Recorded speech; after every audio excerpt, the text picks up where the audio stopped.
How does content marketing build trust? Most coaches and consultants know that content marketing is supposed to build trust, but here's the problem. The way that they do it actually hurts trust. Some think the goal is to promote themselves or promote their services. Others hold back and think that if they give away too much, it'll hurt them. And others just post more and more content hoping for results. Well, none of that actually works. So how does content marketing actually build trust? By the end of this episode, you'll know exactly what to do.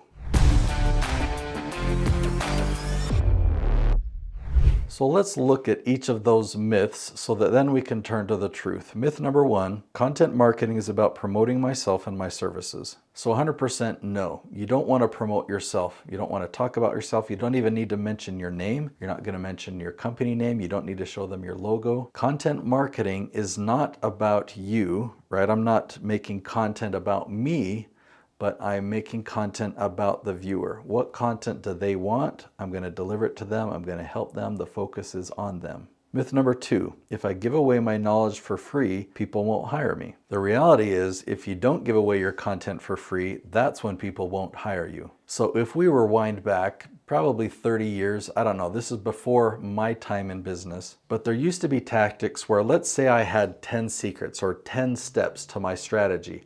I would give away the first 5 for free to entice you to want to buy the other 5. That worked for a period of time, but people get really mad if we attempt that today. Many years ago, maybe even 20 years ago, I learned from Russell Brunson that the key is just to give away everything. So from then on, I've never held back, and I've never regretted it. When you do research and you find the questions that your target audience is asking, you'll find this question. Right? And so if you're going to make a video to answer that question, do I share 5 of the tips but not the other 5?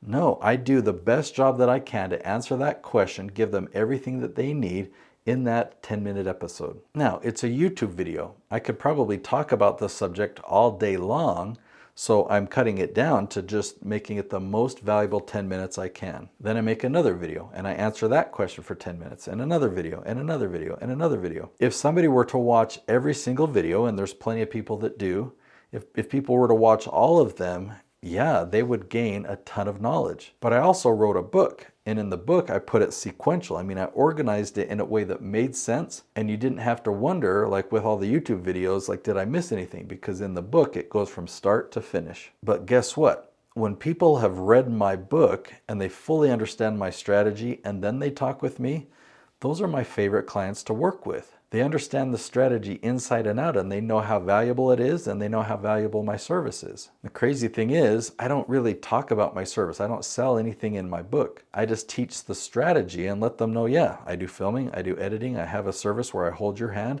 It's a done-for-you YouTube service. So when they learn the value of the strategy, they're very interested in hiring somebody to do that strategy for them. When you create content, I want you to ask yourself the question, does the viewer see you as a teacher or as a promoter? And if they see you as a promoter, you're obviously not going to build trust. But if they see you as a teacher, they're going to listen, they're going to appreciate, they're going to learn, they're going to get the answers to their questions.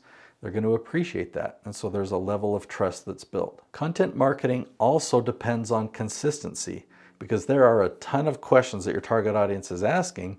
You want to make a ton of videos. Now, you don't need to make them all at once. I have many channels that I produce where we launch 1 episode per week, or I have many clients that will launch 5 episodes a week. Now, that's a lot of content, but we'll typically film 20 episodes in a single day.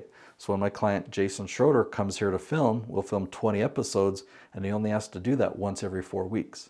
So building trust is very important, and building trust is just the beginning. So what's next? So how do you take that trust and position yourself as the authority that they want to hire? That's exactly what I cover in my next episode. It's called What is Authority Marketing? It's the perfect way to take that trust and turn them into a happy customer. I'll see you there.